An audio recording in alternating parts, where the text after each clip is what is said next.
Hi, everyone. Welcome to Conversations with the Council. It looks like we are live and ready to go.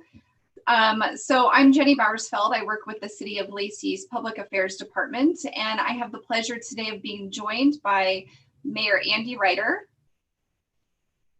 and our Deputy Mayor Cynthia Pratt and Lacey's Community and Economic Development Department Director Rick Walk, and the Executive Director of the Lacey South Sound Chamber, Blaine Land. So welcome everybody, and thank you so much for joining us. This is our third episode now, and this is really just proving to be a great communication tool that we are able to connect with our council members and special guests and our staff just in this time of limited meetings, and it's just a way for people to ask questions if they have them. And so we are excited to have Blaine join us today. We'll be touching base with her later to hear about how the Lacey Chamber has been impacted by COVID-19 and to see how they have supported our community and our businesses during this time. For those of you who are joining us through Zoom, thank you so much. And there will be a live Q&A time at the end, so please feel free to use the Q&A feature that you see there to post some questions throughout our conversation, and we will be addressing those later on in the webcast. So first, I thought it would be appropriate for our mayor and deputy mayor to touch base a little bit on some of the changes that have happened, that are happening right now in Governor Inslee's phased approach to reopening our state.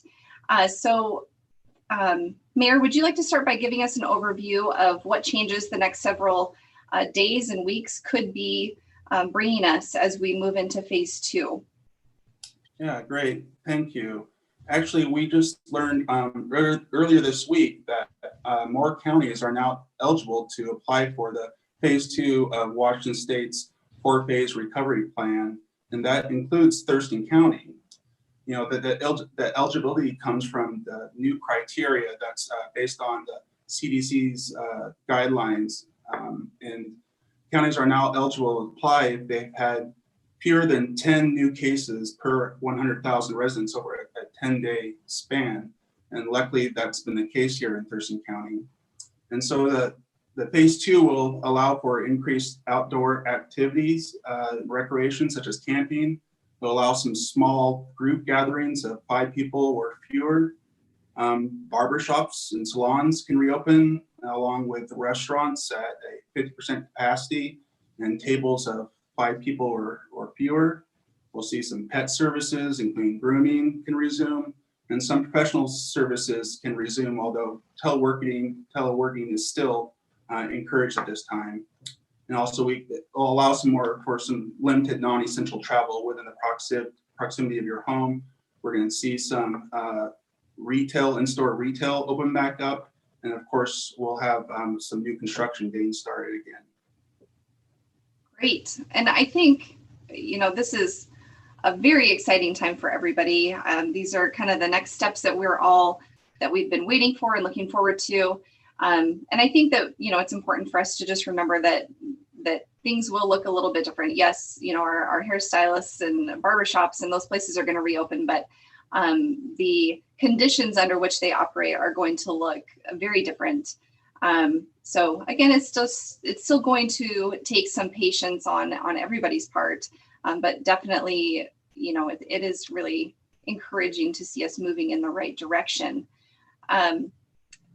Cynthia, would you like to touch a little bit on what the state is going to be considering when they are looking to approve the applications? I know Thurston County, you know, our application will be going in. What are some of those different criteria that they're going to be looking for? Thanks, Jenny. So yes, Thurston and other counties that want to be able to be approved are required to show 3 things. They have 1, sufficient local hospital bed capacity, 2, enough personal protective equipment, supplies for healthcare workers, and 3, the ability to perform COVID-19 outbreak investigations. And residents should expect businesses to have rules and regulations regarding wearing masks while using their establishment when they reopen. So Lacey is really anxious to have our businesses reopened, our residents to be able to go back to work, and certainly our economy to start building back up and becoming stable. But it will have to be done slowly and carefully to ensure we continue moving in the right direction. Again, the two words are slowly and carefully. We certainly don't want to end up having to back up once we've started moving forward. And Yeah. That's good. Thank you. Do you guys, anybody else have anything to add to that, or any other thoughts on that? Yeah, actually, I've been in contact with the commissioners this week, and I've been in contact with the governor's office. And it sounds like the Board of Health is going to be meeting tomorrow morning, and they plan on approving the application. And so next Tuesday is when the next time the county commissioners meet to take official action. And so it looks like they'll be taking action next Tuesday. And then we'll go to the governor's office, and hopefully by next Wednesday, we're in phase 2. That is very exciting. Something that we are all looking forward to for sure. It's about time. Yeah, I know. Thank you so much to both of you just for giving that little bit of background. I think that this would be a great time to have Blaine hop in and discuss a little bit about her interactions on behalf of the chamber with the different businesses in Lacey. So Blaine, thank you so much for joining us today. We appreciate your time. Thank you so much for having me, Jenny. This is a great platform to speak to our community at large of how our businesses are doing. From the chamber standpoint, early on, we really wanted to take a proactive stance on this. We didn't want to be reactive. We wanted to have a stance where our members, our businesses felt that we were still advocating for them. And from a chamber standpoint, we do a lot of things in person. So it was a big adjustment for us, just like it was for businesses. As a chamber of commerce, we host monthly events. We host about 3 monthly events every single month. In addition, we had some big fundraisers ahead of us in May and in July. So within a few days, we took a rapid response in evolving, innovative, being creative, and we ultimately wanted to have sound information to our businesses, our members, and our community. So in a nutshell, from a chamber standpoint, we really wanted to make sure our businesses knew that we're still here, we're still valuable, we're still a service.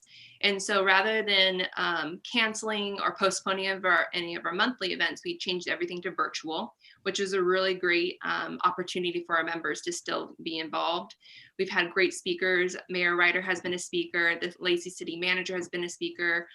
Rick Walk has been a speaker. And it's just great information to put out there. Our members and our community have been very appreciative of those virtual meetings. We've had a really good attendance, about 25 to 45, depending on what time of the month that we're hosting them. So virtual meetings have been a great way for us to stay in touch with our businesses. And another great way to stay in touch is social media. As we can see, data shows consumers, people in general, are on social media all the time to receive news, information, just be on the pulse of what's going on. And just like businesses, we really wanted to evolve into the social media platforms as well. We wanted to highlight our businesses. We wanted to put out infographics, share information that we thought was overall, we can give it to different audiences. So we first wanted to go into it as phases. When this COVID broke out, when everybody was, making those adjustments in their businesses, we wanted to provide sound information for our members to have plans in place to be proactive during that time. So in the first phase of adjusting, we put out content on social media that says, let's gear up, let's create long-term plans, let's create short-term plans, how can we create resiliency plans, so on and so forth. And then we also took another phase into mental health and wellness, because we really wanted our members and community to know that there are still options to, whether it be adjusting the home work at home, going outside, taking a walk. We phased out our social media to be relevant to what's taking place. And then we did another segment of highlighting our amazing businesses. As you can see, Thurston County is full of really creative and innovative businesses. Sandstone Distillery is a great example of who took one infrastructure and changed it to another, making hand sanitizer for our community. Top Rung Brewery is another great one when they evolved into curbside, along with Miso, Pellegrinos, some restaurateurs that have really been innovative in the curbside takeout that we've noticed. And so it's our due diligence as a Chamber of Commerce to highlight how businesses are evolving. And throughout this time, we've just wanted our members and our community to know that Lacey is still thriving. We're unique, we're creative, we're on the pulse of it.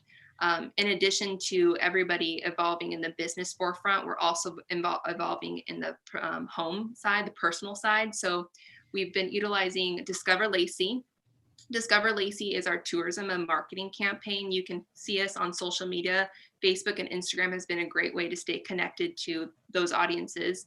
We highlight parks, curbside. We highlight our local retail that is still doing e-commerce or curbside pickup as well. Discover Lacey just highlights Lacey, Washington, the amazing place that we have here in Thurston County. So we've been just very in tune. We've evolved just as our businesses, and it's been wonderful to work with our community. Lacey is such a powered by small businesses, and we want our community to see that.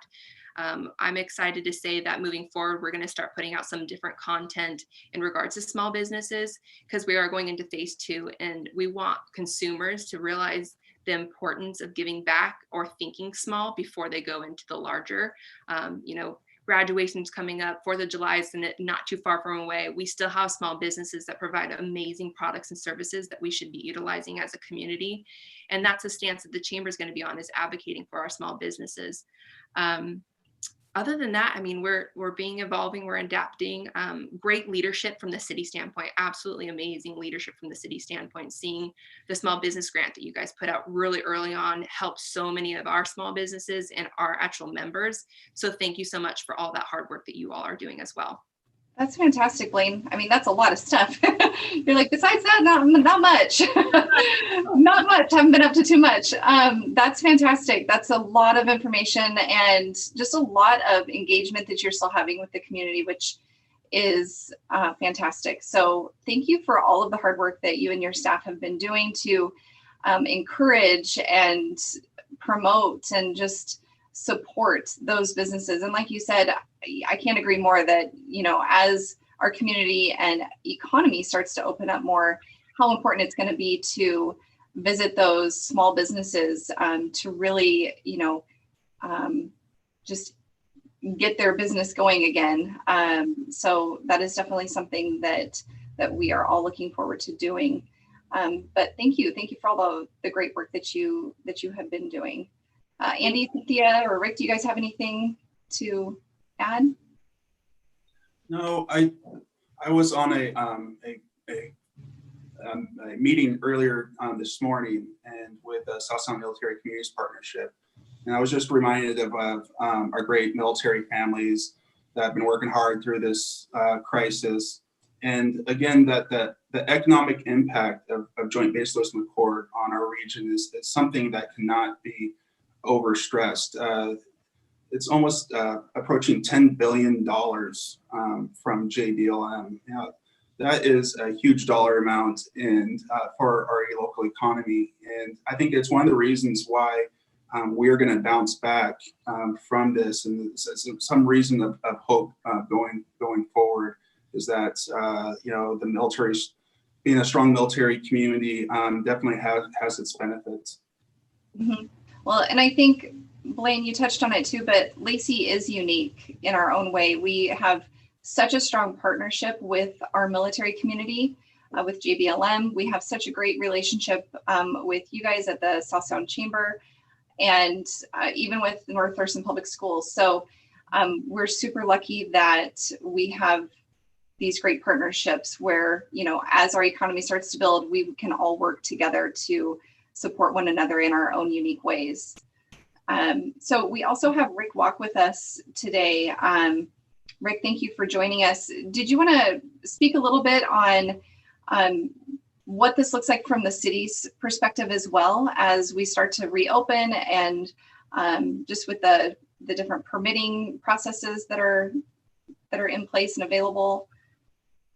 Yes, thank you, Jenny. And also I want to start out by thanking Blaine and all the work that her and the Lacey South Sound Chamber have done to respond to this, the impacts of COVID-19, as well as the City Council. This is, as we all know and recognize, and it's been a very unique circumstance where everything stopped right away. And as we responded as a community and as with our partnerships to help our small businesses and our citizens that became unemployed, in the background, we were also working on facilitating the continuity of our construction practices, because as part of the social distancing translating into the stay home, stay healthy order on March 24th, all of a sudden only essential construction activities could continue. And these are projects that were in the queue or in process on the site with significant money invested by the development community as well as property owners, but also it relates to the employment that construction does provide, as well as the revenue and benefits for the community. Because if we're going to soften the impacts of the economic downturn that we're experiencing as a result of COVID-19, this construction activity will help us weather some of that storm, but also as they're building housing and employment centers, as well as services for the community, it will help us come out of those impacts a little bit stronger. So with that effort in mind, we continue to provide continuity and construction services, permitting, inspections, and those type of things. And then with those essential projects, we actually dropped from about 30 active construction projects in the city of Lacey down to about 6 or 7. But also we wanted to make sure that we could help those projects that are in the permitting queue to continue on. So the community economic development staff started pivoting to a telecommuting process, transitioning our process to operate on an electronic basis. So we revamped our system to be able to accommodate some of that permitting activity.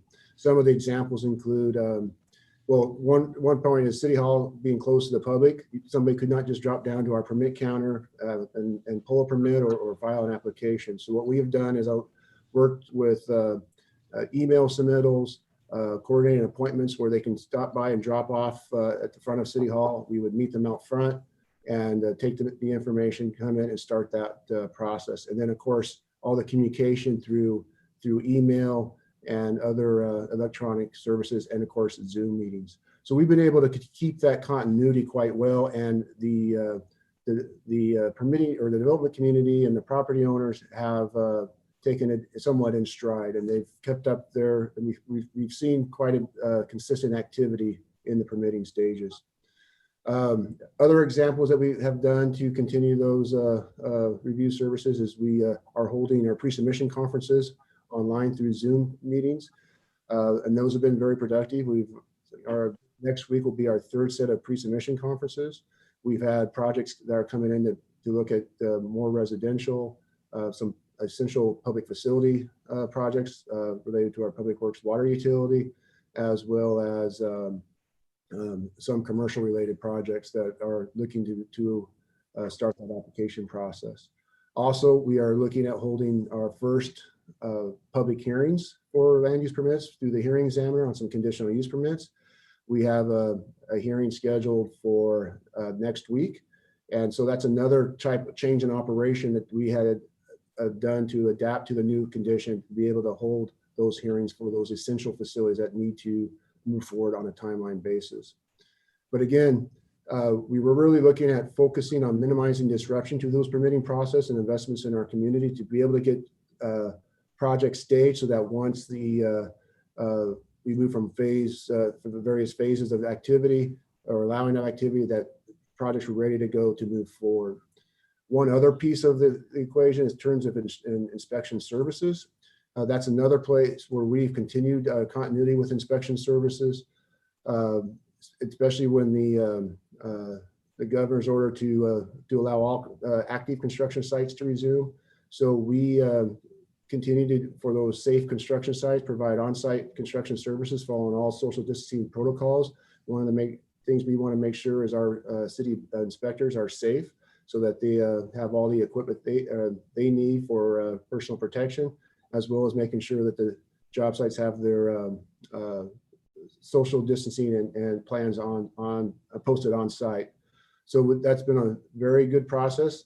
They have been maintaining those inspection programs and keeping those projects continuing moving forward.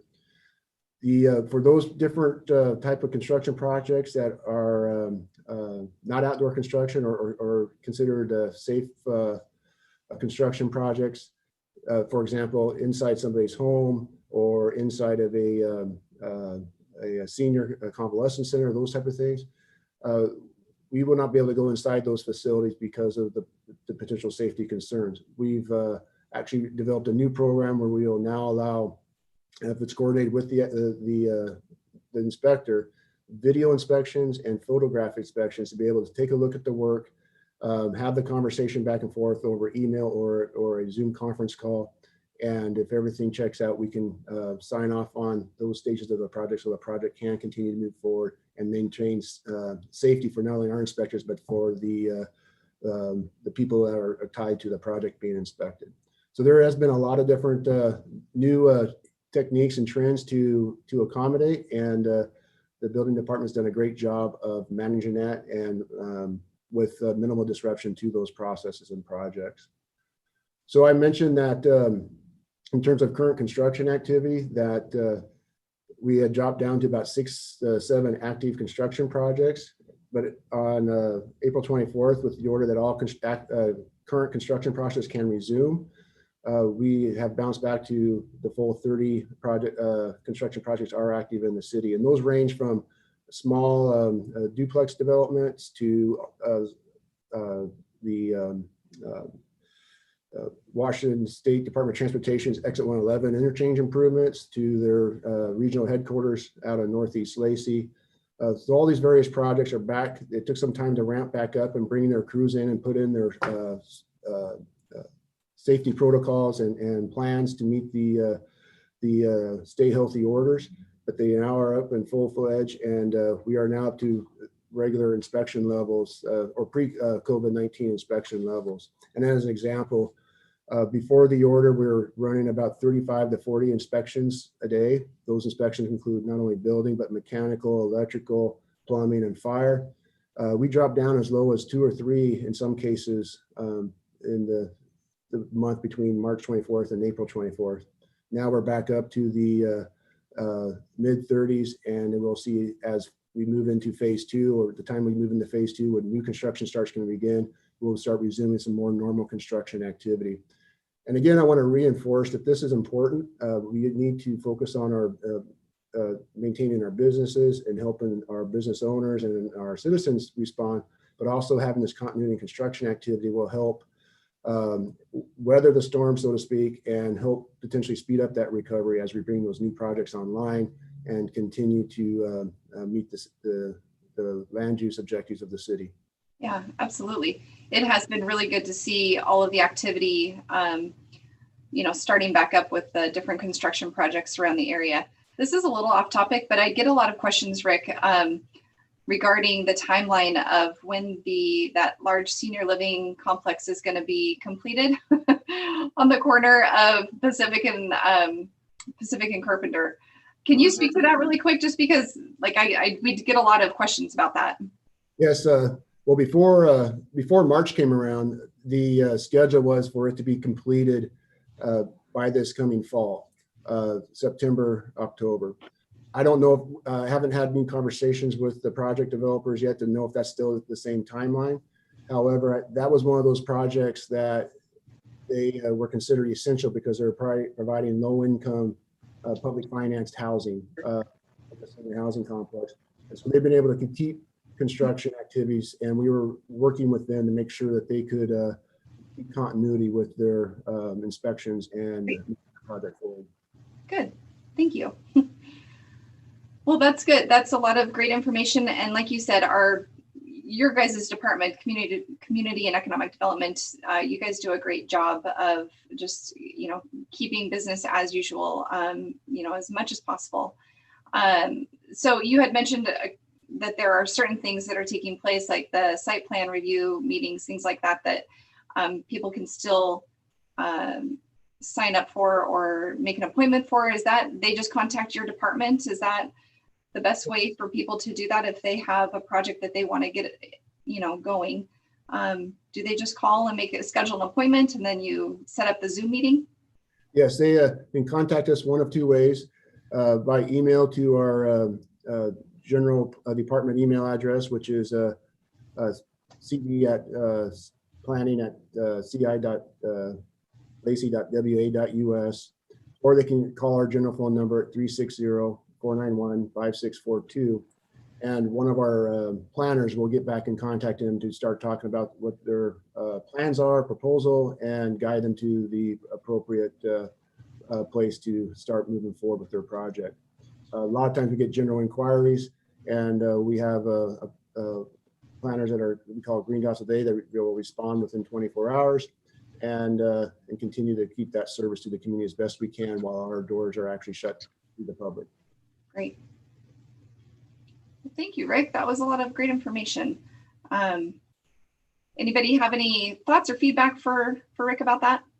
Well, no, but I do just want to, remind the public that even though we are about ready to enter phase 2, phase 3, which will allow for your local government to get back open, is still a ways away. And even if we were coming into phase 3, within this next week, I think it's going to take a while for us to get fully back open at the city of Lacey. Right now we've, going back to a typical 8 to 5 schedule is just not in the cards. I think we'll probably have some more limited hours at the hall, and it's probably going to be a while before the council fully gets back up and operating. Right now under the governor's orders, we've been doing just COVID related activity for this council, all on Zoom meetings.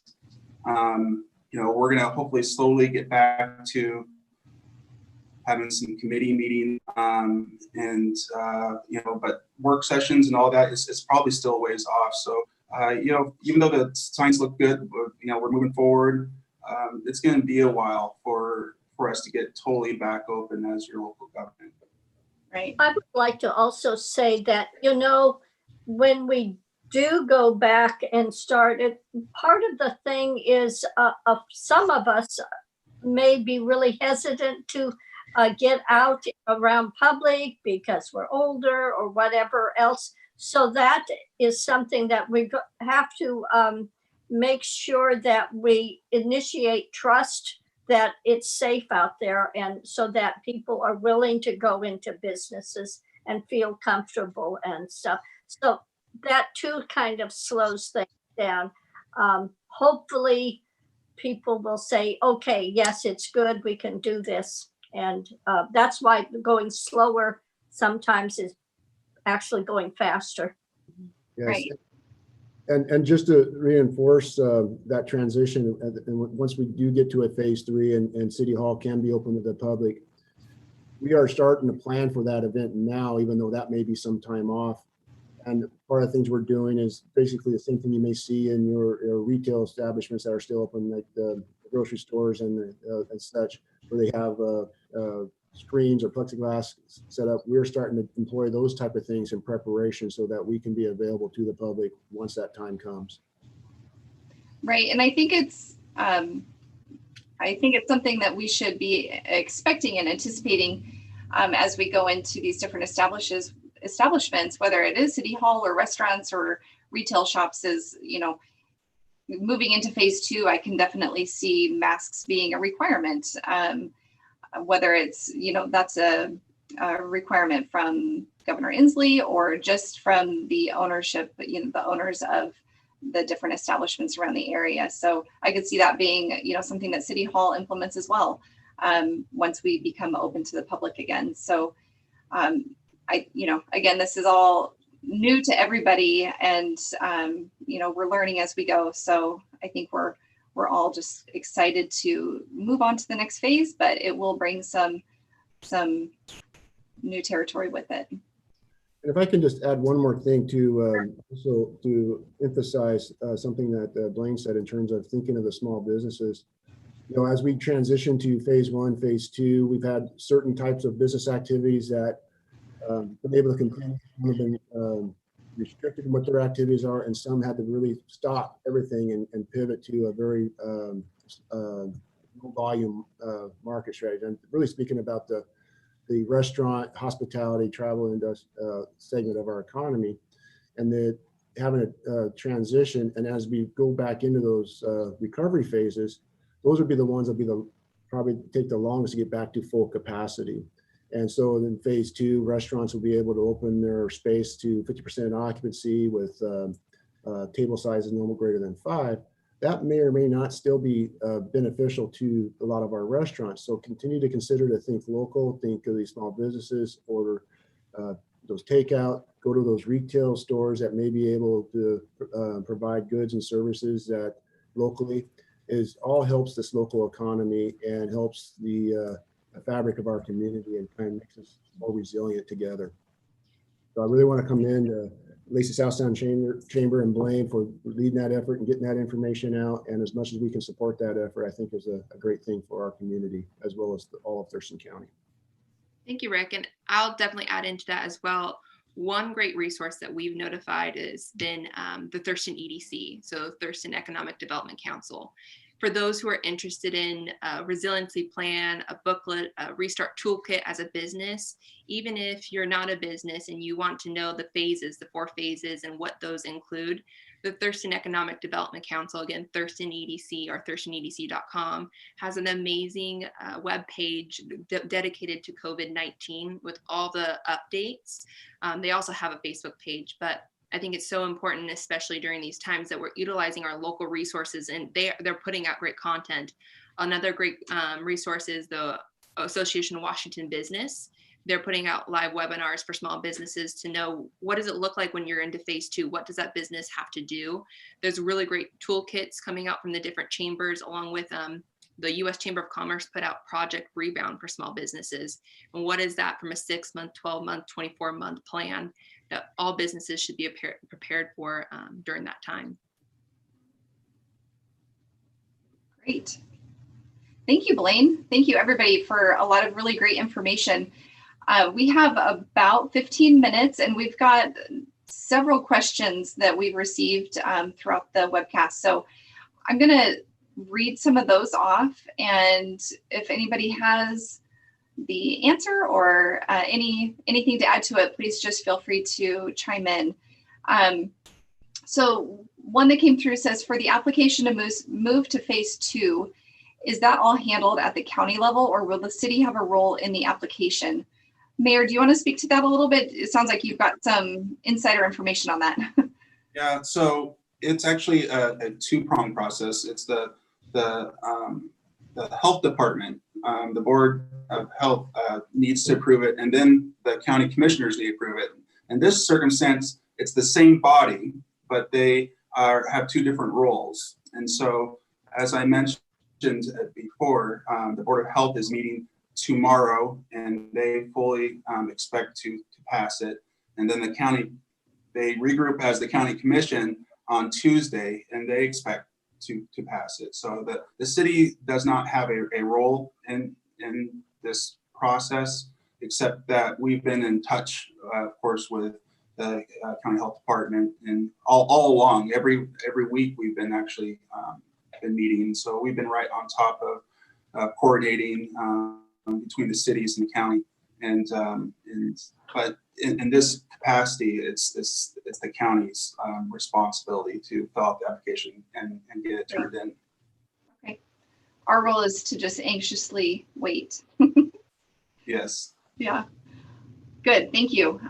So another question says, let's see here. How many businesses or jobs were likely saved through Lacey's Small Business Emergency Grant Program? I can handle that question, and really it's too soon to tell exactly the overall impact of that program. The what we've had noticed is we did issue grants to about 110 businesses with an average of 4.87 employees per business. Now we look at full-time equivalent employee counts, and so those combined business have about just over 540 employees that were associated with them. But that number in terms of actual people could be far greater because a lot of those businesses have part-time employment. But in a short answer to the question is, we had a lot of impact with those grant funds that went out to the various businesses in the community. There's at least 540 employees, full-time equivalent employees tied to those businesses, but it is really too soon to tell because depending on how long this economic impact occurs, we'll have a better picture in probably 2 or 3 or 4 months. Great. I do know that we've received, just tremendous feedback, from the business community, Lacey businesses on this program. I'm really proud of this council and our city staff and the Economic Development Council for getting right on this grant program. And in many cases, the dollars they received from the city of Lacey were the first dollars they had received in over a month. And so I know as a small business owner, how important it is to be able to continue to pay rent, to pay your employees, to pay your ongoing expenses. The one thing that a lot of people, especially in the restaurant business, where they had it shut down overnight, they lost all of their food. It has an expiration date, and so this was able to, for a lot of the restaurants that applied and were able to receive these funds, they were able to stock back up on their food to get back open. And without it, they were going to be really hurting. So it has been just a saver for a lot of these businesses, and I'm sure we're going to hear more in the future, from these businesses how important it was to them. Absolutely. And I've received feedback too about how impressed and appreciative people were at how quickly they received the funds from when that application process started and the review process started. I mean, it was within a week or two before they started seeing some money. So again, great work by our council and by our staff for just quick action. So that was definitely, I know, a lifesaver for a lot of people. So we have another one that says, when is City Hall likely to open to the public? And Cynthia, did you want to speak to that a little bit? Oh, she's muted. Let's see if we can get her. There we go. Oh, okay. Actually, I think we are starting to do this slowly in phase 2, but by starting, and correct me if I'm wrong, through first appointments and then having that work through in an appointment type of movement. So probably not this week, but maybe in the next couple of weeks is the way I understand it, is that far. Is that correct? Well, the local government is not, we won't be able to get open until phase 3. And right now, the basic guidelines is it's about 3 weeks between phases. That's just a rough estimate. It's no guarantee. And so as we're approaching phase 2, the 1st of June, it could probably be near the end of June before phase 3 or 1st of July. But even as we have pointed out, even if City Hall is able to get back open, our ability to 100% get back open with services like we had prior to COVID-19, I think it's a ways off. And so, but we are preparing for it right now, and we're keeping our fingers crossed. Yeah. We are doing some things by appointment now, though. Yeah. So yeah. Bill. Yeah, some things are available by appointment, but I think opening, our front doors being unlocked and open to the public, it's still going to be a while. Definitely, like the mayor was saying, maybe towards the end of June, if we're lucky. So we are all looking forward to though. I know there's a question about how many deaths we've had in the city of Lacey. And actually, that it has not really, we don't go breaking it down by city right now. It's by Thurston, just overall Thurston County. We do know that the mapping shows Lacey's had, well, our zip code, 9830, 03, 98503 tends to be more than some of the other zip codes, but we haven't had it actually available of how many in actually Lacey. Right. And I don't know the number. I don't know the latest number for Thurston County. Does anybody happen to know that? I thought it was 2, but I will get that information real quick. What's that, Rick? You can move on to the next question. I'll be able to provide that information here. Okay, sure. Okay. Great. And this asks if we're selling masks, and right at this time, no, we're not. But I do think there's people out there that are making masks. And of course, you can go on the web, but the what it's called, the South Salish Mighty Masks Group. If they don't make some for you, because they're making them for other groups, they may be able to give you an idea of where you could get some locally. That's again, South Salish Mighty Masks. Yep. That's Thank a funny you, name. Cynthia. Plus our makerspace is kind of connected with some of that. Right, right. Yeah, they would be a good resource if anybody's looking for masks for their family. The makerspace would be a great resource for folks. So you can always look them up on the website or contact the city and we can put you in touch with them. So so it looks like one more, somebody that had joined the webinar late and was wondering if we covered any of the anticipated overall financial impact of COVID to Lacey. So I don't know, Mayor, if you're able to speak to that, or Rick. and Or me. so we've looked at our budget right now, and it's the early estimates is we've already actually, as of last Thursday, did a budget amendment for this year, over $6 million. And luckily we were able to find those dollars within our budget without major cutbacks or reductions in staff or city services. But the first budget amendment was really based on us sort of getting out and slowly recovering back in June. And right now we're sort of on pace for that. But you know, the long-term budget impacts of this is really unknown, and I don't think anyone thinks life is going to get back to normal or our economy is going to be back to 100% really anytime soon. And so this is, you know, we're right now into budget time where we're starting to look at next year's budget. We're starting to look at all the expenses that we have, and it's going to be a difficult budget year for sure. And so that's why it's been so important that we have a strong partner with the state and our federal government. I know the federal government's currently looking at an additional CARES Act package that would give some direct funding to cities.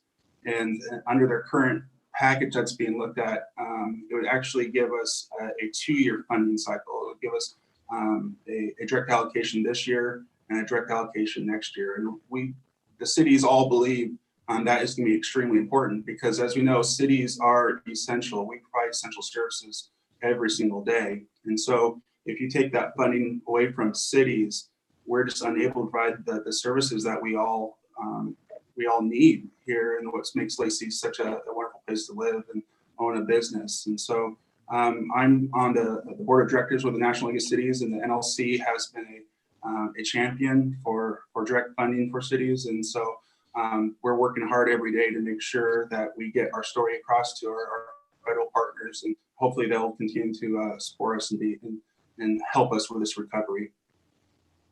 Great. So I was going to say, we don't see our revenue. It's always 2 months in arrears. So until we get into like July, we really don't have the full impact of these last few months.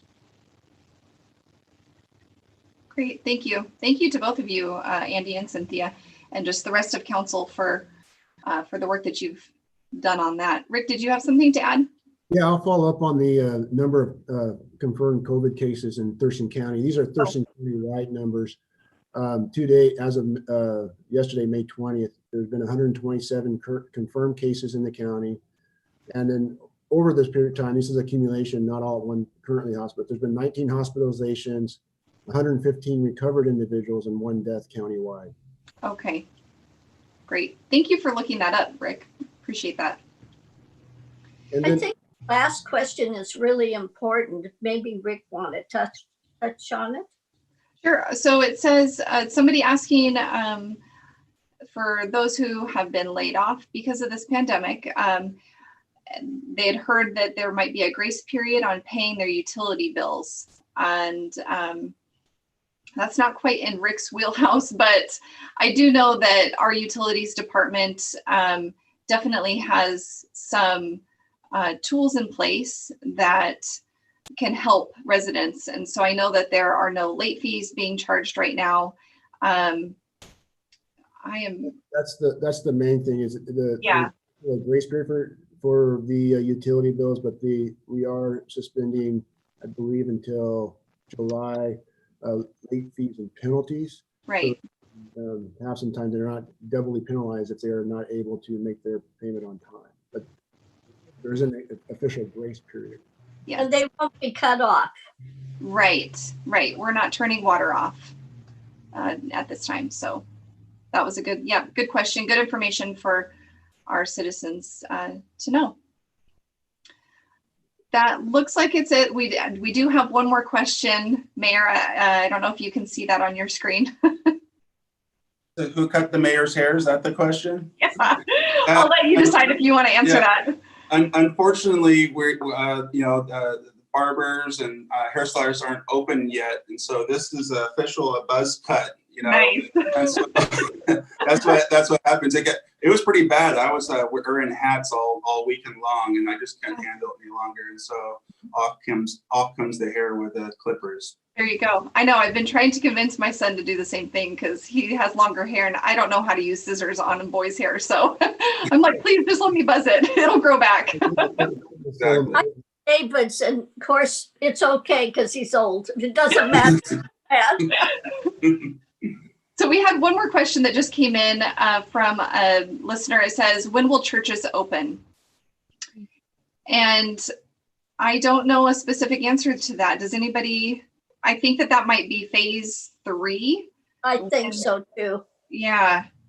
So that would be about the same time all will be able to get back open. Right. So like I said, we're just getting into phase 2. There's no date for phase 3, but typically they no more than 3 weeks. About 3 weeks between phases is approximate right now. So again, we're looking at maybe end of June, 1st of July, if everything continues to go right. Luckily, there's a lot of online church services that you can go in and listen to. So that's good. Yep. I think everybody's doing a good job of still finding ways to engage with their groups of people and with their community. So that is fantastic. So looks like we are out of time. We had just one comment that I just wanted to share. It just says, thank you for these great calls and open conversations. So I think this is just again, an example of people's appreciation for platforms such as this, just to get their information and hear from their local leadership. So does anybody have any kind of final thoughts that you'd like to add? The thing is I think this is one of the good examples of ways, we all have adapted, during this time. And, and maybe one of the things that we can take away from this is that we can find ways to continue to provide services. We can find ways to interact with our constituents. And it doesn't always have to be the way it always was, and it's like, we've been asking that question a lot lately. It's like, well, we've always been meeting at this certain time. Why? Well, that's the way we've always done it. Well, Right. you know, and I think this gives us a time to reflect, to figure out, you know, what's really important in life, and then, you know, allow us to adapt going forward, you know. And so maybe these conversations with council doesn't have to go away when we get back out of this crisis. You know, we can maybe figure out a way to continue to interact with our constituents online, and I think that would be a good thing. Agreed. And I would just want to close with, it has been amazing to watch Lacey be a compassionate community. I know we echo that as the city and chamber as a joint partnership, compassionate community, but seeing people come together and with preventative methods and precautionary methods as well. But from the food bank standpoint, from the St. Martin's food bank out there, homeless backpacks and what they're doing, same with North Thurston Public Schools, it's been quite amazing to watch our community come together. And I appreciate being in a very compassionate area. Yeah, I agree, Blaine. And I'm excited to see, you know, how the chamber is there to support their businesses, you know, as everybody is moving into reopening. And I think it's just going to be a really celebrated time. So something for all of us to look forward to for sure. Yeah. Thank you. Yeah. Well, I just want to thank Mayor Ryder and Deputy Mayor Pratt, Blaine, Rick. Thank you guys all so much for giving your hour here to just connect and engage with the community. And for all of our listeners or viewers, if you missed any part of the show, the entire episode will be posted on the City of Lacey YouTube, or you'll be able to find it on our Facebook page as well. So thank you so much for tuning in, and we will see you all later. Okay, bye. Bye.